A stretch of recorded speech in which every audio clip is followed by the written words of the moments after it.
Of all of the aspects of human existence, very little has been as constant and ubiquitous as the tendency to become violent. Whether the dead had elaborate burials or were left out in the sun to rot, murder has been around since as long as there have been humans, and as long as there has been murder, there have been bodies to discover and people to hold accountable for such crimes. But in some seemingly unusual cases, the person discovered to be the evil murderer is a child. The question of why children commit murder leads us down a long, winding path of possible explanations, some of which give credence to the idea that some people are just quite simply born violent. Another line of thinking suggests that children who murder are, more often than not, victims of abuse, neglect, or other chaotic home lives which make for a recipe for disaster. Children under 12 years old who commit murder are exceedingly rare, but it does happen, and child murderers over the age of 12 are actually quite common and have been throughout the entirety of human history. Here are 10 child murderers from the past and their stories.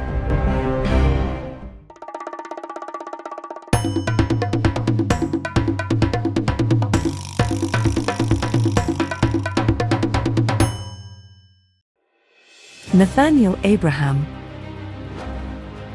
On October 29, 1997, Nathaniel Abraham was only 11 years old. He had borrowed a .22 caliber rifle and headed down the street to a hillside near a local convenience store in Pontiac, a suburb located near Detroit, Michigan. It was then that Abraham raised his rifle and shot a teenager, 18-year-old Ronnie Green, in the head. This seemingly spontaneous act of murder was senseless. Green was a complete stranger to Abraham. This was a random killing in cold blood. What on earth could possibly possess an 11-year-old to commit such a heinous crime? Nathaniel was arrested and brought up on charges for homicide and faced life in prison. But the prosecution made the suggestion that the young boy be reassessed at age 19 and again at age 21. He was released from juvenile detention on his 21st birthday. But it would only be 2 years before Abraham was in trouble again, this time for selling ecstasy in 2009, violating the conditions of his release. He received a 4 to 20-year prison sentence. Cindy Collier and Shirley Wolfe. Cindy Collier and Shirley Wolfe were an interesting duo of child murderers and were practically straight out of a horror movie. The two girls were only 15 and 14 years old respectively, on June 14, 1983, when the duo would come together to commit one of the most senseless crimes of all time: the murder of Anna Brackett, an 85-year-old woman. The girls simply walked right up to the elderly woman's door, knocked, and explained that they were being followed by strange men. They proceeded to ask this caring woman if they could use her phone to call for help, to which she agreed. That's when the two seemingly innocent young girls would strike. Collier was definitely the brains and the evil behind the plot to kill an innocent grandmother, and Wolfe probably just went along for the ride. Cindy Collier had a long history of violence and criminal acts, including burglary, theft, possession of drugs, and a foreshadowing charge of assault. Like all too many child murderers, Cindy had been sexually assaulted and raped at a very young age. Wolfe came from a background of sexual assault as well. After her father was arrested for molesting the poor young girl, she went in and out of various foster homes. Upon entering the home, the two teenage girls proceeded to stab Anna Brackett a total of 27 times. Later, Shirley Wolfe would write in her journal one of the most cryptic messages ever left behind by a killer. "Today, Cindy and I ran away and killed an old lady. It was lots of fun." Even more terrifying, the girls had only met one another 8 hours before they decided to commit the murder. The stars seemingly aligned in just the right way to create a dark disaster. Upon their arrest and during their trial, the girls were notably cold, uncaring, and completely devoid of all emotion. They were the definition of cold-hearted, personified evil. Mary Bell. Like Nathaniel Abraham, Mary Bell committed murder at the age of 11 years old, and like Cindy Collier and Shirley Wolfe, her early life was marred by sexual abuse. She was even prostituted by her parents to make ends meet.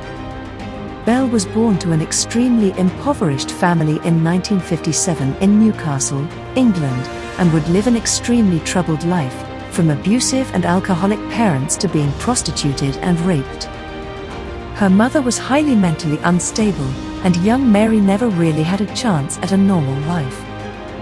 At age 11, Mary Bell would meet another girl, Norma Bell, who was 13 years old, and the two would become friends.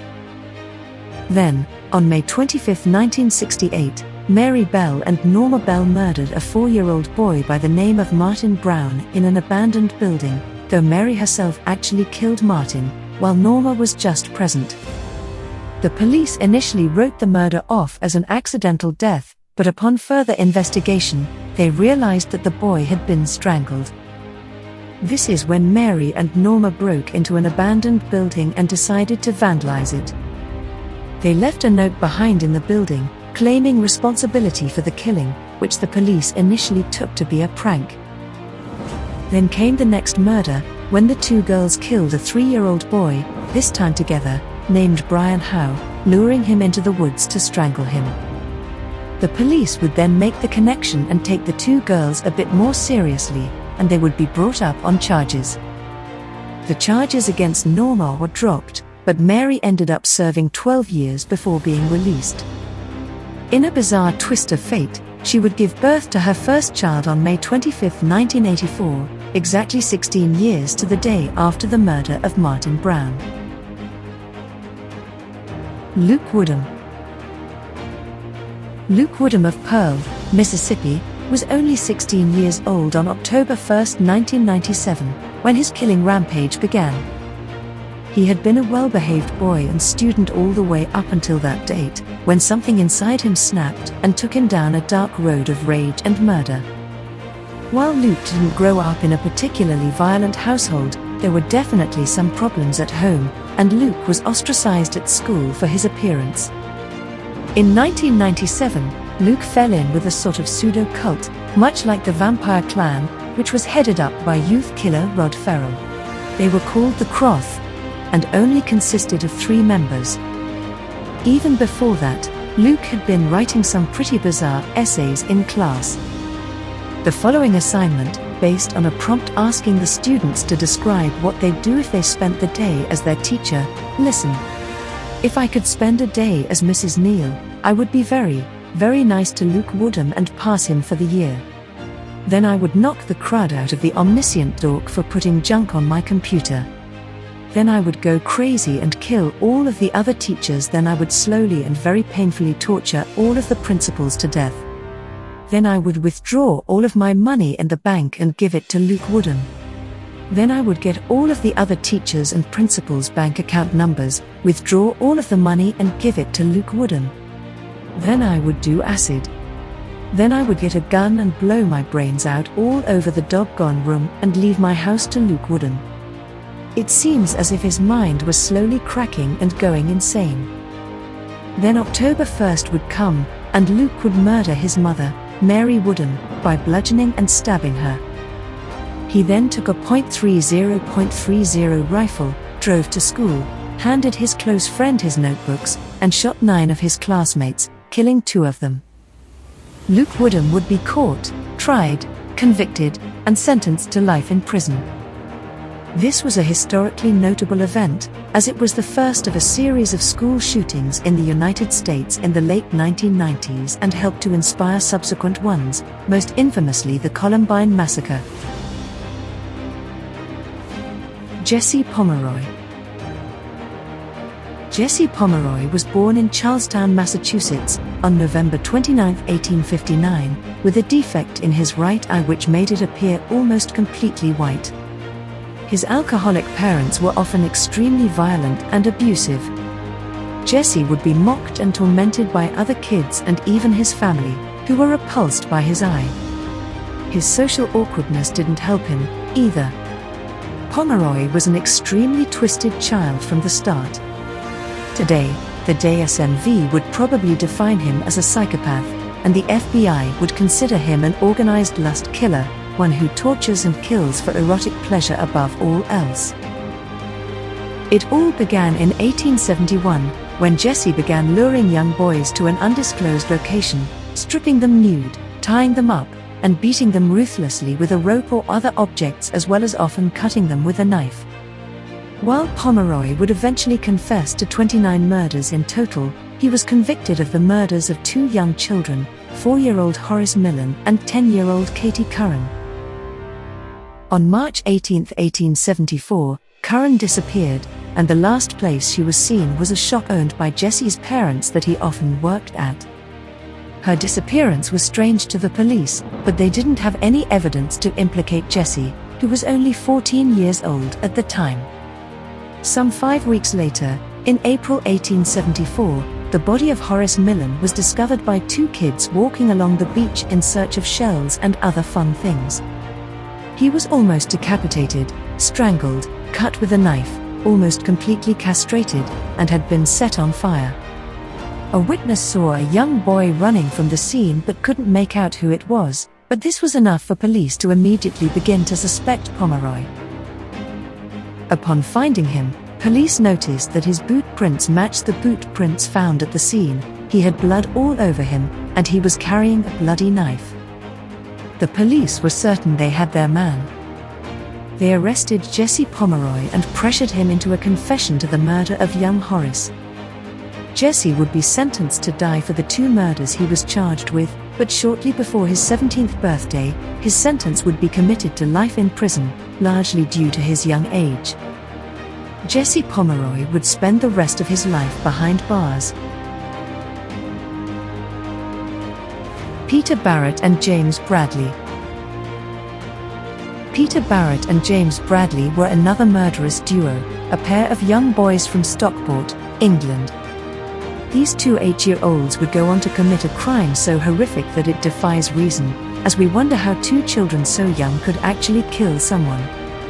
In April 1861, the body of a 2-year-old boy, George Burgess, was found with all of the marks which indicated murder. While the police discovered old scars on the body which were indicative of previous child abuse, multiple witnesses said they had seen George last with Peter Barrett and James Bradley. The 2 boys had taken young George's life by beating him brutally and drowning him by shoving his face into a nearby brook. The courts of the day were a bit different and claimed that the devil had possessed the boys, who had steered too far from the path of God, and that he was the real cause behind the murder. When questioned, the boys confessed, admitting in detail everything they did to the 2-year-old George as they savagely murdered him. While the boys were found to be capable of deciphering good from evil, a trial would find that they didn't understand the consequences of their actions due to their young age. As a result, Barrett and Bradley were convicted of manslaughter and sentenced to 1 month in jail, followed by 5 years in reform school. Alfred Dancy. Alfred Dancy was a schoolboy of 14 years old when he committed murder. Outside of school, Alfred Dancy was merely an errand boy, and details aren't exact on how the event came to be, as we have old newspaper sources to go by and very little else. In May 1850, Dancy and another boy named Collins were hanging out near the Bedminster Iron Bridge in Bristol, when another group came up, passed them, and said something. Dancy and his counterpart immediately began calling the other boys vulgar names. A scuffle ultimately broke out after more words were exchanged in several different locations. For quite a while, Dancy and his friend had followed the other 3 around and insulted them. Finally, Dancy, filled with rage, drew a pistol and ran toward William Braund, pointing it at him and threatening to shoot before eventually pulling the trigger. Braund was killed. What the dispute was over is unknown, but Alfred was shipped to Australia, where he would serve a 10-year sentence for the murder.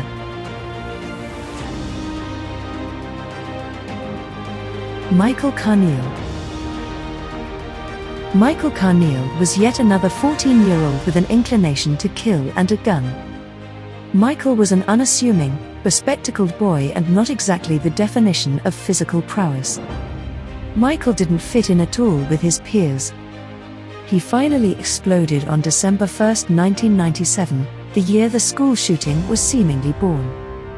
Armed with a .22 caliber semi-automatic weapon, he entered a hallway in Heath High School, near Paducah, Kentucky.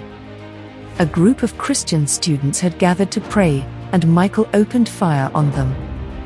Of the approximately 40 students present, Carneal managed to tragically kill 3 girls and wound 5 more people. Immediately after striking the students, Michael Carneal became terrified as what he'd done began to sink in. He pleaded with those around him to kill him as he cried tears of both fear and pain. Carneal then laid down his weapon and surrendered. Police took him in, and he was sentenced to life in prison, with the possibility of parole in 25 years. William Allnut. According to court records, William Allnut was 12 years old when he committed his murder in England in 1847. He, too, was odd-looking, in that he was only 150 centimeters tall and had a long face and freckles. His father was said to have been insane, and William would reportedly sleepwalk and hear voices. William was often dishonest and would lie to or argue with his grandfather, a man named Samuel Nelm. Apparently, on one occasion, the two got into a massive argument, and Samuel hit him. This caused the 12-year-old boy to fall and hit his head. Angered by the fight, and especially losing it, William devised a plan to get back at his grandfather. He went and stole some arsenic and put it in the sugar bowl, mixing it in so that it blended with the sugar. The arsenic ended up killing Samuel Nelm, and William would be arrested and stand trial. His trial was littered with prosecution witnesses, and even his own mother came to testify against him, saying that he was a particularly bad child. William was convicted and sentenced to transportation to Australia for life. He died of tuberculosis at age 18.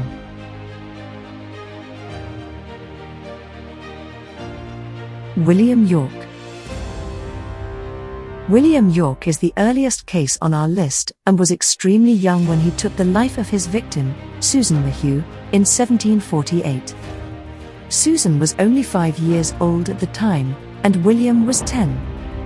While sources are scarce on this event, it definitely did happen, as we have newspaper stories and other media concerning the incident. William York apparently met Susan Mayhew at a workhouse in Ike, Suffolk, England. According to William, an argument had broken out between them before he smacked Susan, and she began to cry. She began to flee, but York went inside, got a knife, and then came out. He grabbed Susan by the hand and proceeded to slice her wrist. He then continued to cut her elbow and wrists down to the bone, before finally cutting into her thigh, all the way down to the bone, so that she slowly bled out. William York then realized he had a body on his hands, which he washed and then buried. He was caught, tried, and convicted of the murder. He was sentenced to death but eventually pardoned.